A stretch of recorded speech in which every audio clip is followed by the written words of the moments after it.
dala dyan ay sabayan niyo po ako sa pagbasa ng mabuting balita ng ating Panginoon at ating hanguin ang pagbasa sa Ebanghelyo ni San Marcos, Kabanata 12, talata 38 hanggang 44. Ito pong ating Ebanghelyo sa darating na linggo sa ating inang simbahang Katolika.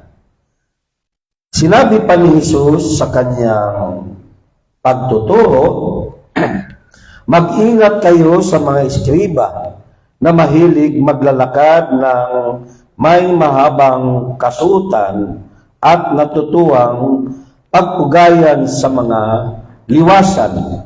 Ang ibig nila ay ang mga tanging luklukan sa mga sinagoga at ang mga upuan pangdangal sa mga piging. Inubos nila ang kabuhayan ng mga babaeng balo at ang sinasangkalay ang pagdasal o pagdarasal ng mahaba, lalo pang bibigat ang parusa sa kanila.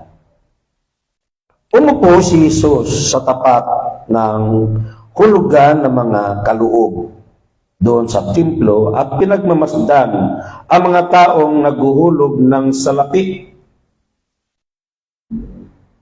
Maraming mayayamang naghulog ng malalaking halaga. Lumapit naman ang isang babaeng balo at naghulog ng 2 kusing na katumbas ng isang pera. Tinawag ni Jesus ang kanyang mga alagad at kanyang sinabi, sinasabi ko sa inyo, ang dukhang balong iyon ay naghulog ng higit sa kanilang lahat. Sapagkat ang iba'y nagkaloob ng bahagi lamang ng hindi na nila kailangan, ngunit ibinigay ng babaeng ito na dukhang dukha ang buo niyang ikabubuhay. Mga kapatid ko sa Panginoon Kristo, ang mabuting balita ng ating kaligtasan. Sige po, minsan pa nating palakpakan o ng Diyos sa pagkabasa ng mabuting balita. At pwede na po kayong maupo, mga kapatid ko sa Panginoon Kristo. At salamat sa Diyos, muli tayong nagkakasama sa gabing ito. At sa ating pagbasa ng ating Ebanghelyo, ay ating makikita na pinagmamasdan ng Panginoon ang mga taong nagkaloob ng handog doon sa sinagoga. Lumapit siya sa lagayan o yung hulugan ng handog at tinitingnan niya ang mga taong naghuhulog ng mga handog.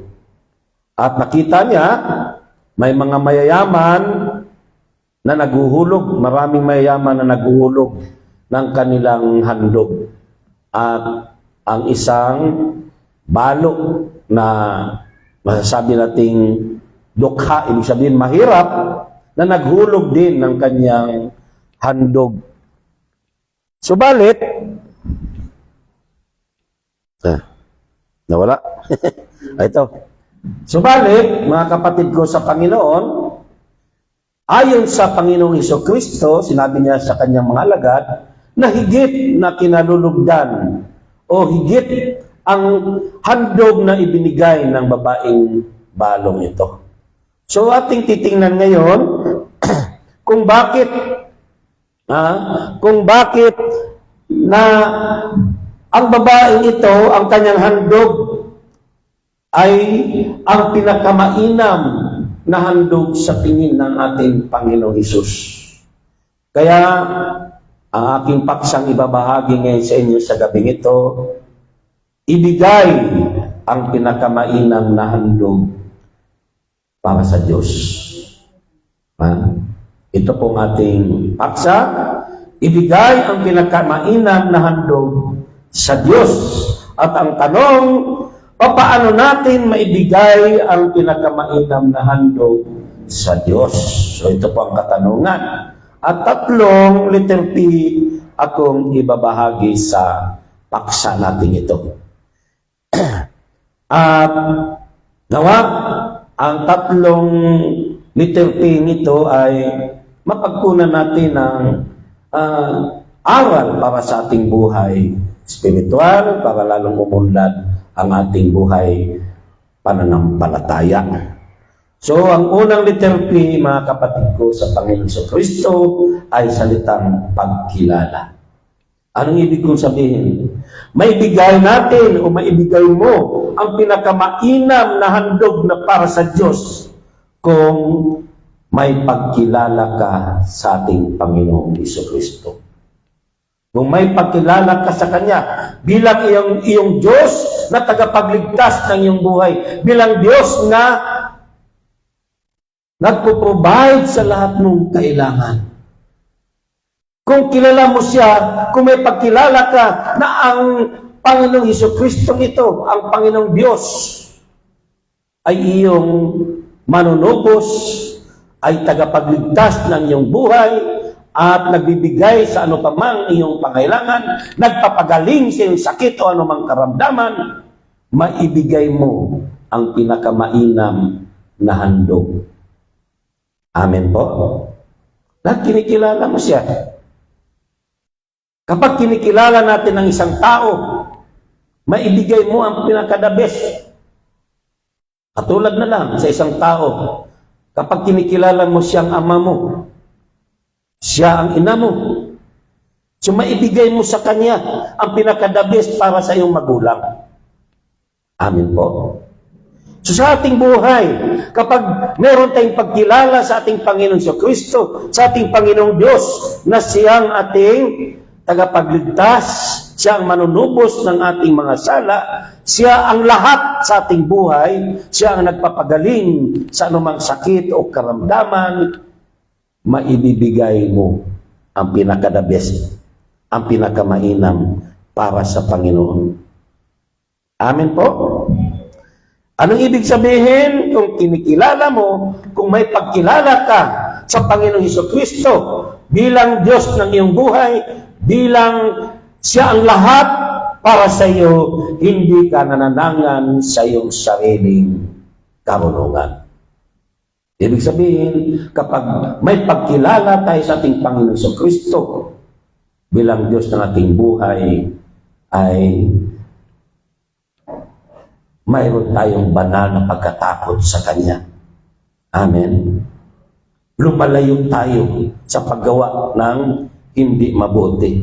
Lumalayo tayo sa mga bagay na nagkakasala tayo. Lumalayo tayo sa buhay na may kalikuan. Kaya, kapag kinikilala mo siya, kung may pagkilala ka sa Kanya, ay hahandugan mo siya ng pinaka-the best. Yung anumang pinaka-mainam na handog ay kaya mong ibigay. At ang handog na ito, yung pinaka-mainam, ay yung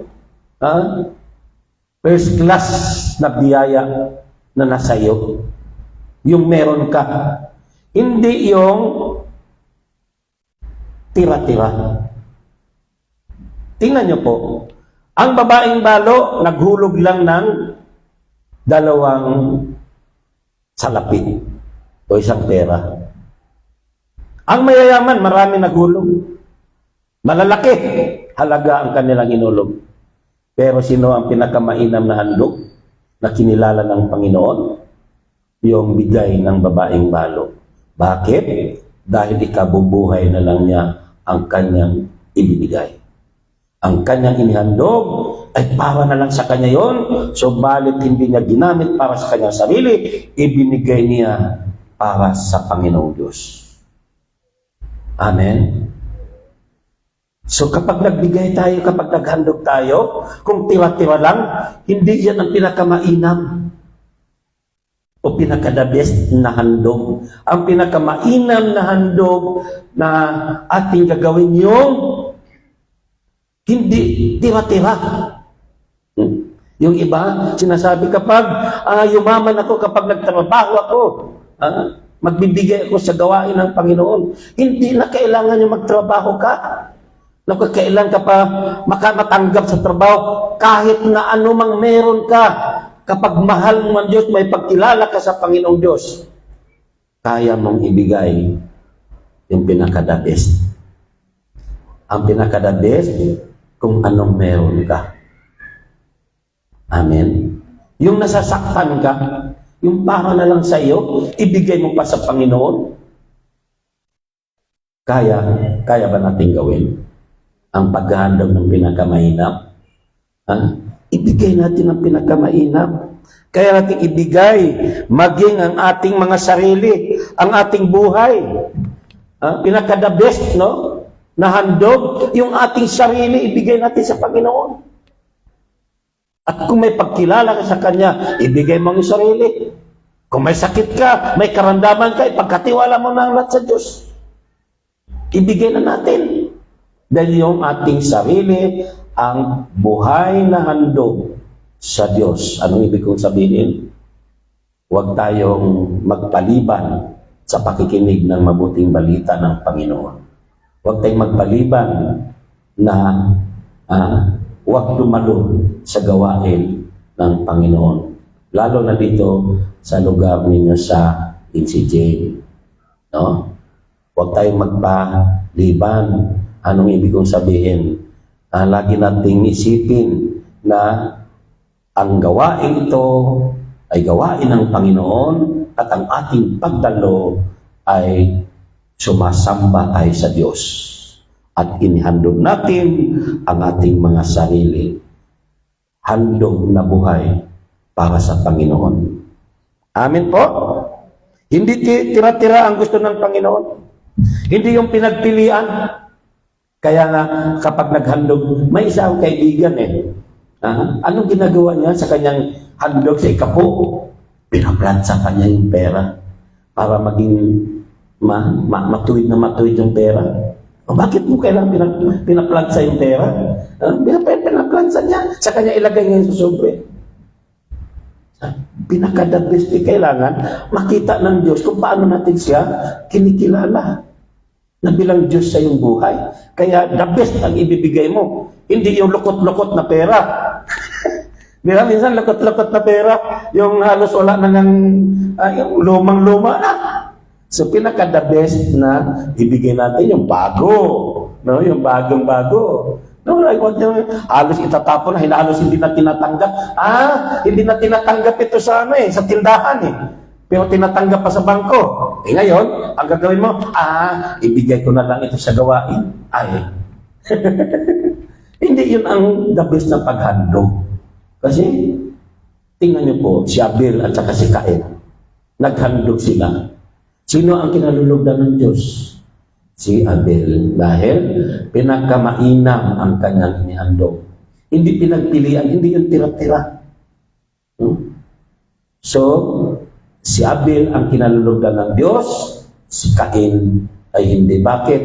Ay yung inihandog niya, hindi mainam Yung mga payat na hayop, yung alaga niya, yun ang inihandog niya. Yung mga pinagpilian, yung mga matataba, ay wala. So, ang Diyos hindi nalulugod sa atin kung ang ating mga handog ay tira-tira. Kaya sabi na doon sa ating pagbasa, yung mayayaman, wala na, hindi na nila kailangan kasi yun. Hindi sila apektado. Kung baka sobra-sobra pera nila, kaya nga bigay. Pero ang babaeng balo, kaya pinakamainam dahil ikabubuhay na lang niya yung perang yon. Subalit, alang-alang sa Panginoon, inihandog niya ito. Amen po. So yan po ang magagawa kung may pagkilala tayo sa ating Panginoong Hesus bilang Diyos ng ating buhay, bilang Diyos na nagpapagaling, bilang Diyos na nagbibigay ng kasaganaan ng ating buhay. Amen po? Pangalawang letter P ay salitang pag-ibig. No? So may bigay mo o may bigay natin ang pinaka-the best o pinaka-mainam na handog sa Diyos kung may pag-ibig ka sa Kanya. Kung mahal mo ang Diyos, na kinikilala mo. Dahil pag kinilala mo siyang Diyos sa buhay mo, kung mahal mo talaga siya, kaya mong ibigay ang pinakamainam. Amen po ba? Ano mang meron tayo, kaya nating ibigay sa Kanya. Handa nating isakripisyo ang anumang meron tayo sa ating buhay. Dahil sa paghahandog natin sa Panginoon, sa Diyos, ay kasama ang sacrifice o sakripisyo katulad ng ginawa ng babaeng balo. Isinasakripisyo niya ang kanyang sarili, ibinigay niya ang para na lang sa Kanya. Kapag ang isang tao tunay na nagmamahal, handa niyang ibigay doon sa kanyang minamahal. Kaya ang isang magulang, ang isang ina, maraming ina, para na lang sa kanya, pero ibibigay na lang sa kanyang anak. Bakit? Mahal niya ang kanyang anak. Amen. Ang isang asawa, kapag mahal mo ang iyong asawa, para na lang sa iyo yun. Ibigay mo, handa mong isakripisyo. Handa mong ibigay, ihandog sa kanya dahil may pag-ibig ka sa kanya. Amen po? Handa mong ibigay ang anumang meron tayo. Oras, kapag mahal mo ang Diyos, ibigay mo sa Kanya ang oras mo. Sa pagsamba natin sa gawain ito, oras ang kailangan. Ibigay natin ang oras para sa Panginoon. Hindi natin kunin ang lahat na oras para sa ating sariling kapakanan. Anong ibig ko sabihin? Puro na lang tayo trabaho, wala na tayong panahon sa pagsamba sa Diyos. Wala tayong panahon upang makinig ng Kanyang mga salita. Kaya puro trabaho, mas inuuna mo yung pagkikitaan, subalit hindi tayo magiging kalugod-lugod sa Diyos. Amen po? Okay yung magtrabaho tayo. Walang problema dyan, pero bigyan mo ng time, oras ang Panginoon sa pamagitan ng ating pagsamba, pamagitan ng gawain ito, may panahon tayo. Dahil mahal mo siya. Sabi ng iba, okay na Brad, kahit hindi naman ako dumadalo, hindi naman nawawala sa isip ko ang Diyos . Lagi naman nasa isip ko ang Diyos . Sa salita mo, nasa isip mo, pero hanggang salita lang yun.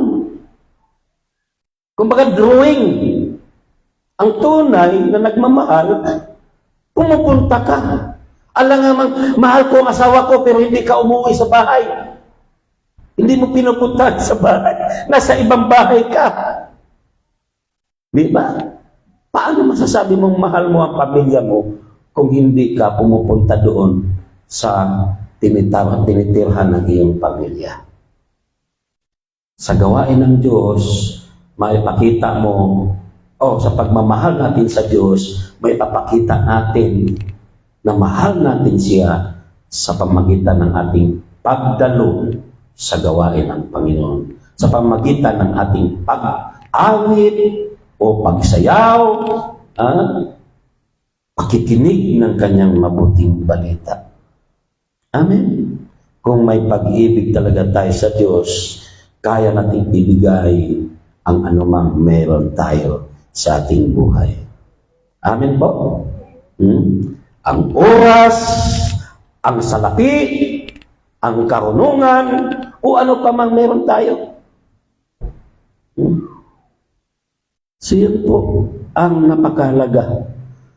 Kung may pag-ibig tayo sa Diyos na ating kinikilala, ang Diyos na ating sinasamba, maibigay natin sa Kanya ang pinakamainam na handog. Hindi ka na nanghihinayang sa salapi na ibibigay mo sa gawain ng Panginoon. Amen. Trabaho tayo ng trabaho, impok tayo ng impok, nagpapayaman, bigla kang namatay. Dahil sa trabaho mo, hindi ka na nagpapahinga, ginawa mong gabi ang araw, ginawa mong araw ang gabi, nagkasakit ka, namatay ka. Sino ngayon ang makinabang sa iyong pinaghihirapan? Kung may asawa ka, ang makinabang yung naiwan mo. Ngayon, yung asawa mo, medyo bata-bata pa, mag-asawa uli yan, ang makikinabang sa pinaghihirapan mo, yung pagpangasawa uli ng asawa mo. No? Alam ba, milyonaryo ka na, dahil sa katatrabaho mo, may impok ka ngayon, iniwan mo siyempre sa asawa mo. Bata pa, maganda, may nanliligaw. O ngayon, sino ngayon ang makikinabang? Iba. Hayaan mo na ang pinaghirapan mo, yung salapi mo, o anong meron ka, hayaan mo na ang Diyos ang makinabang. Ibigay mo, ihandog mo sa Diyos. Saan? Sa pamamagitan ng gawain ng Panginoon. Hello? Halimbawa kayo dito, tuturuan ko po kayo para kayo pagpapalain. Hindi pwedeng sila lang ni Sister Jennifer ang magbibigay para sa gawain. Si Sister Cecil, sila lang ang laging pagpapalain. Sa kanilang pagbibigay, sila lang ang pagpapalain ng Diyos. Bakit? Sila ang bukas palad magbigay para sa Kanya. Kayo, hindi porkit tauha tayo o ano pa man, meron sa lapit ay konti man, katulad ng babaeng balo, ikabubuhay na lang niya pero nandoon. Mahal niya ang Diyos. Kaya ibinigay niya maging huling pera na lang niya. Ganon din po sa inyo. Ang pagmamahal sa Diyos ay dapat ipakita sa gawa. Hindi yung, mahal naman kita Lord, pero wala tayong ginagawang aksyon. Para pagpalain tayo, magbukas palad tayo para sa Diyos, para sa gawain ng Panginoon. Halimbawa, kung mag-share kayo, wala naman sa halaga yan. Kapag nasa puso mo ang pagbibigay, kahit maliit yan, kinalulugdan ng Diyos yan. Kung yung binibigay ninyo ay para na lang talaga sa inyo yan, pero inuna mo ang Panginoon, pinapriority mo ang Diyos, ibig sabihin yan, may pag-ibig tayo sa Diyos. Amen po? Kaya, kung may pag-ibig tayo, may ibibigay natin ang pinagkamainam, pinakadabis na handog para sa Panginoon. Amen po? So, ibigin natin ng buong puso, ng buong isip, ng buong lakas, at ng buong kaluluwa. Yun po ang ibig sabihin noon. Sabi niya, ano ba ang utos? Ang pinakamalagang utos? Sabi ng Panginoon sa nagtanong sa Kanya, ito ang pinakamahalagang utos. Ibigin mo ang Diyos ng buong puso, ng buong isip, ng buong lakas, at ng buong kaluluwa. At ang sabi, sa pangalawang pinakamalagang utos, ibigin mo ang iyong kapwa tulad ng iyong sarili. Kaya kapag mahal mo ang Diyos, mahal mo rin ang iyong kapwa. Amen. Dahil ang sabi ng Panginoon, kung anong ginagawa mo sa maliit na ito, ay ginagawa ninyo sa akin. Kaya magkaugnay ang dalawang pinakamalagang utos. Kaya kapag sinisiraan mo ang iyong kaibigan, ang iyong kasama, sinisiraan mo ang Diyos. Kapag mahal mo ang Diyos, mahal mo ang iyong kapwa. Kapag mahal mo ang iyong kapwa, minahal mo siya tulad ng iyong sarili. So ang iyong sarili, iniingatan mo. Ayaw mong sirain. Ayaw mong masira ang iyong sarili, di ba? Ganon din sa ating kapwa. Ayaw nating masira siya. Pero kung lilibakin natin siya, sisiraan natin siya, i-chismis natin siya, i-marites natin, o anong pa man. Hindi. pag-ibig sa Diyos yan. Dahil hindi din pag-ibig sa kapwa. Amen po. Nag-gets niyo po ba? May kausap ba ako? No? Totoo yun. So, kung may pag-ibig tayo sa Diyos, maibigay natin ang pinakamainam na handog. Amen? At ang pinakamainam na handog ay ang ating mga sarili at ang anumang meron tayo. Kaya nating ibigay sa Panginoon, kaya nating isakripisyo. Amen! At ang pangatlong letter P, mga kapatid ko sa Panginoon, ito po yung pinakahuling letter P, ay ang salitang pananalig.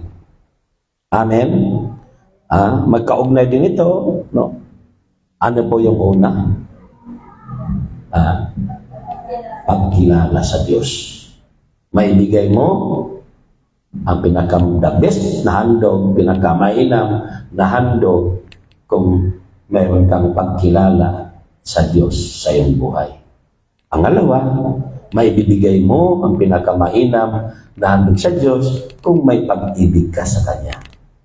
Pangatlo, maibigay mo ang pinakamainam na handog sa Diyos kung may pananalig ka sa Kanya. Amen? Ito ang ito ang pinapakita ng babaeng balong sa ating pagbasa. No? Ibinigay niya ang kanyang pinakahuling salapit. Binigay niya ang pinakamainam para sa Panginoon. Amen po.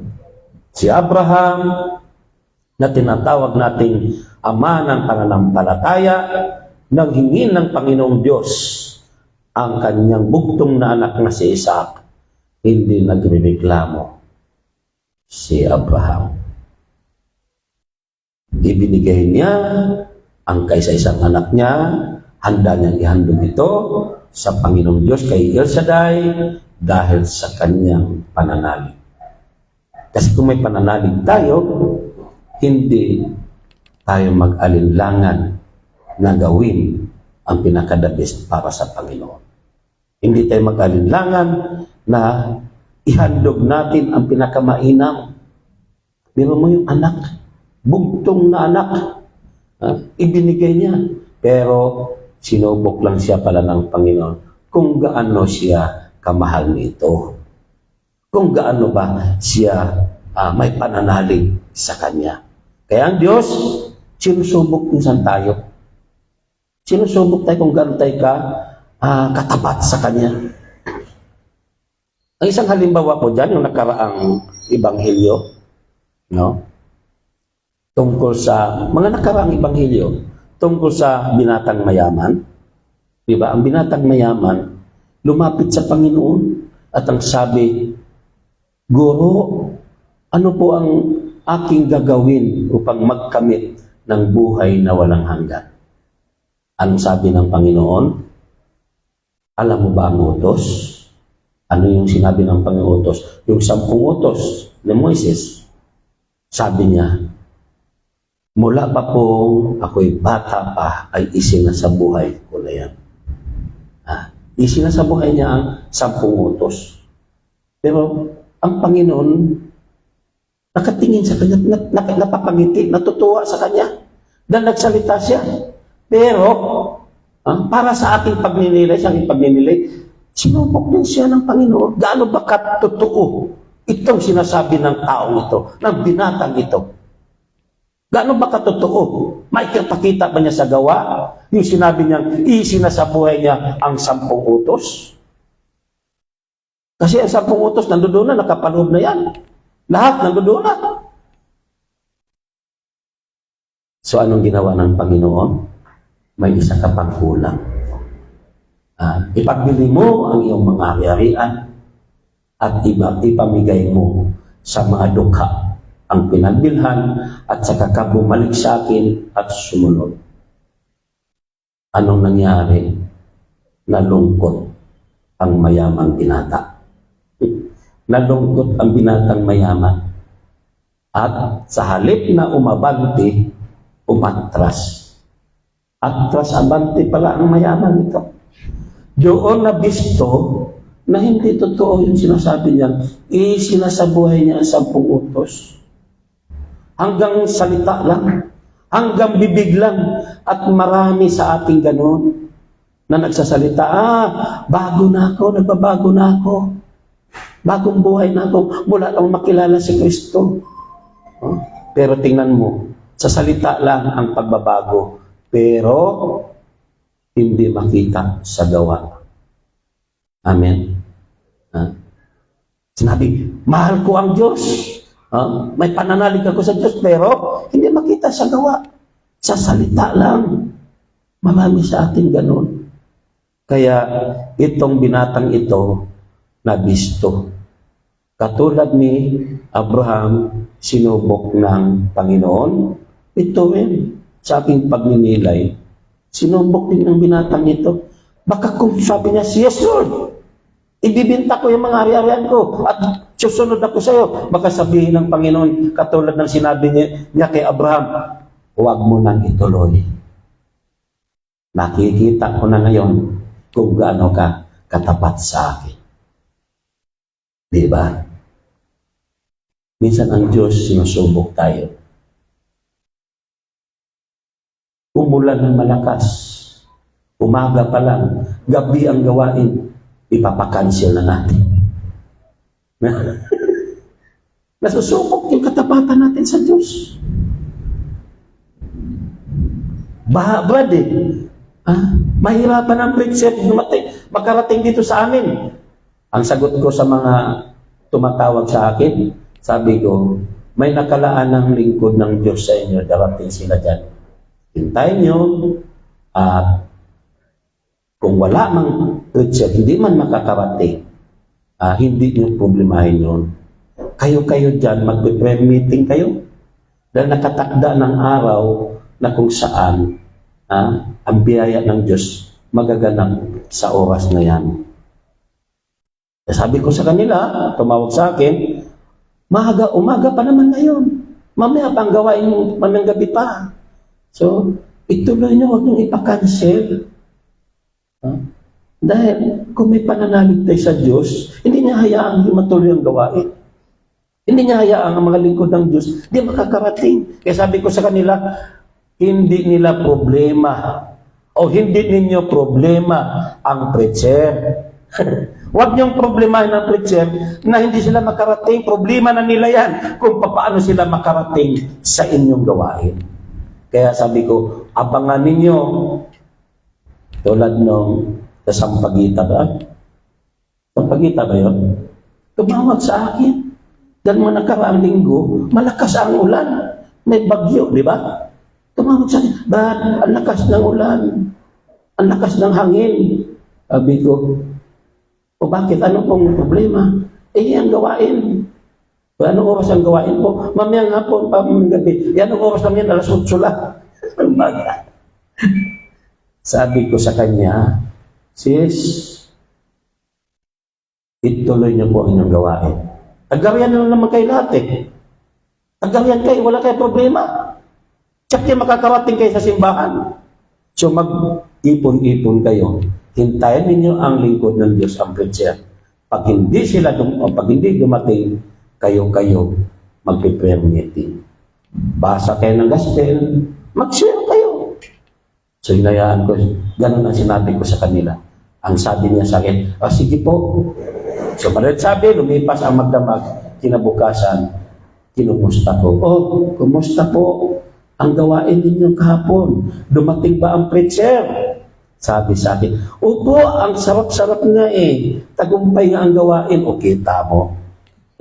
Tapos gusto mong i-cancel maaga pa lang. Saan yung ating pananalig sa Diyos? Di po ba?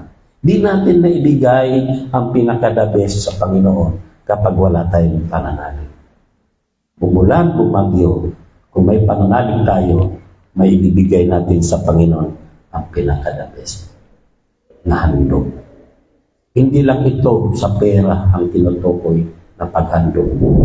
Kung anong meron tayo, mga bagay, amin po, mga bagay sa mundong ito.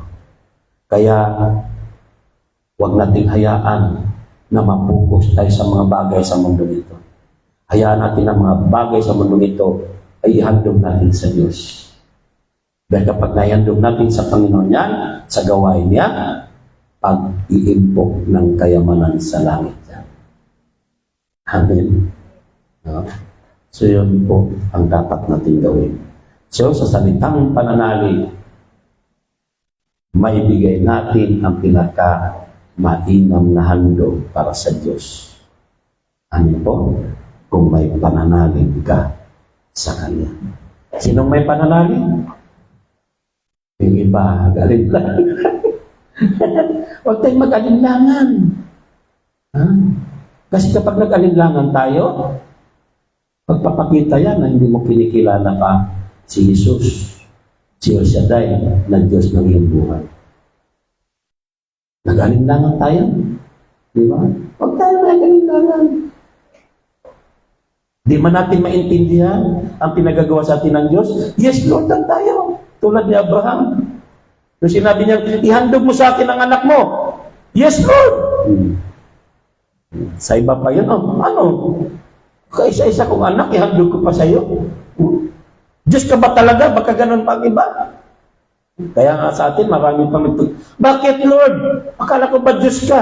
Bakit pinabayaan mo kami? Bakit pinabayaan mo kaming lumutang sa baha?